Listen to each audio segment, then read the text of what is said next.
I'm Michael LeBeau. And I'm Paula Thomas. With NewsWrap, a summary of some of the news in or affecting LGBTQ communities around the world for the week ending January 30th, 2021. The Honduran legislature has voted to make it more difficult to undo constitutional bans on marriage equality and abortion. Amendments to the country's constitution in 2005 banned civil marriage and adoption rights for same-gender couples. They also denied recognition to same-gender unions legally contracted in other countries. The vote on January 28th upped the threshold for amending the Constitution from a two-thirds majority to three-quarters.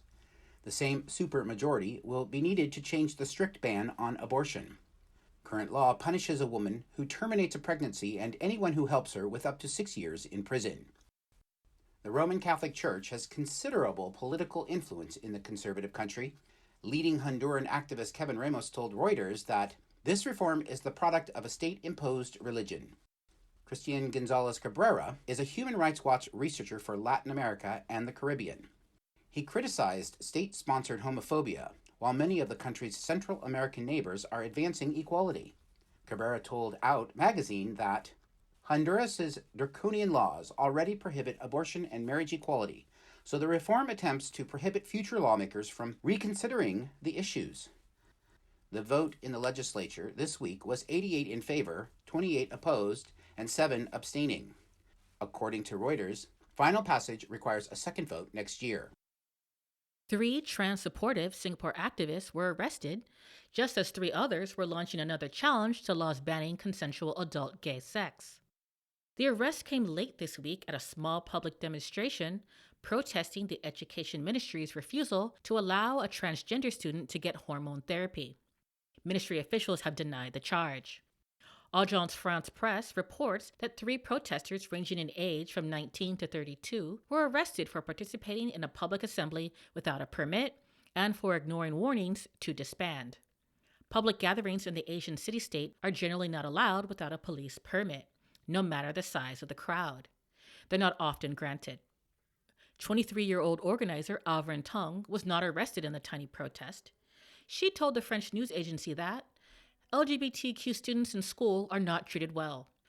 She described strict gender norm requirements dictating student clothing and hairstyles. Tung added that the government doesn't see us as important enough to be protected. Those arrests are all out on bail for the time being. Meanwhile, 3 other Singapore activists renewed their challenges to the ban on gay sex. A retired doctor, a popular DJ, and a veteran rights activist filed separate cases that were dismissed in a consolidated ruling of the High Court last year. The 3 filed a joint challenge to that decision this week in the Court of Appeal. An effort to overturn the law failed in 2014. Officials say that it's innocuous because it's rarely enforced.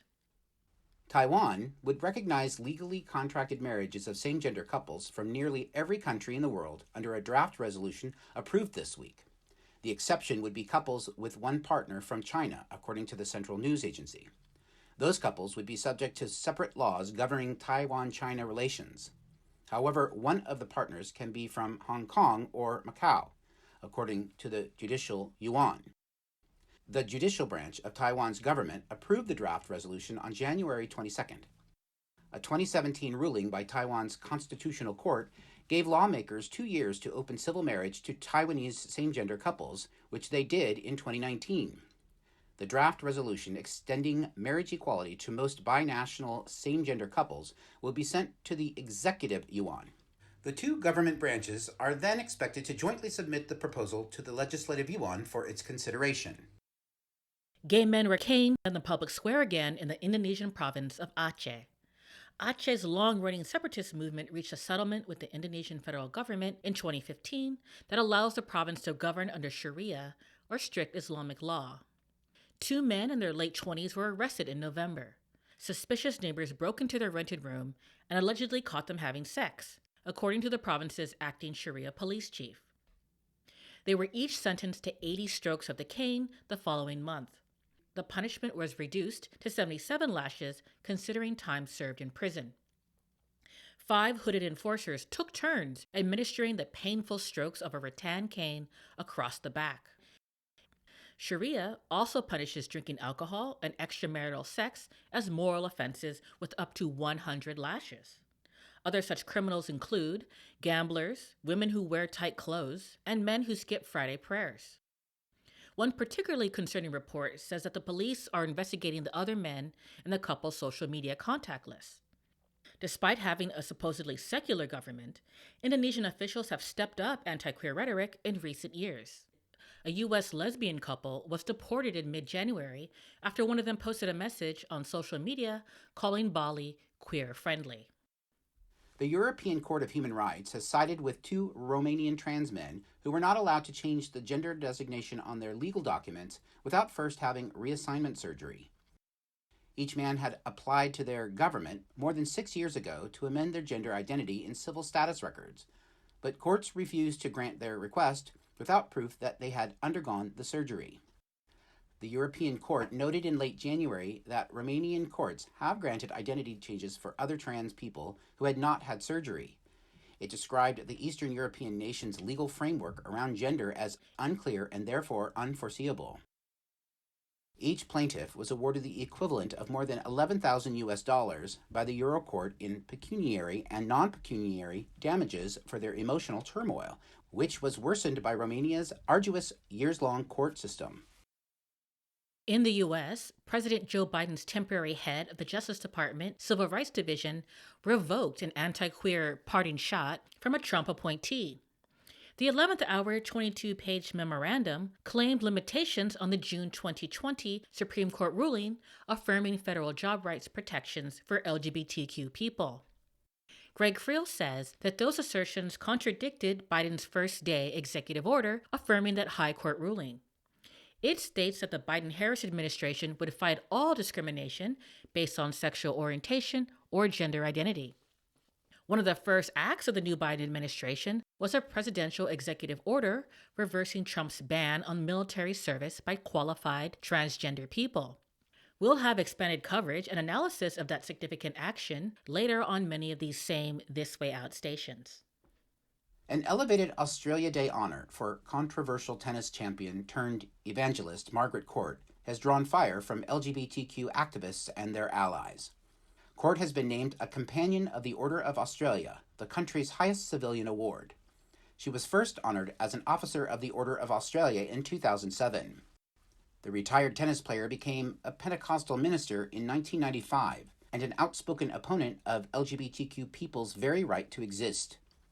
She's compared gay people to Nazis, claimed that lesbian tennis players recruit younger athletes, and described transgender children as being of the devil. She ignored COVID-19 restrictions and held services even at the height of the pandemic in Australia, claiming that the blood of Jesus would protect her and her congregation. Needless to say, Court has a number of high-profile detractors.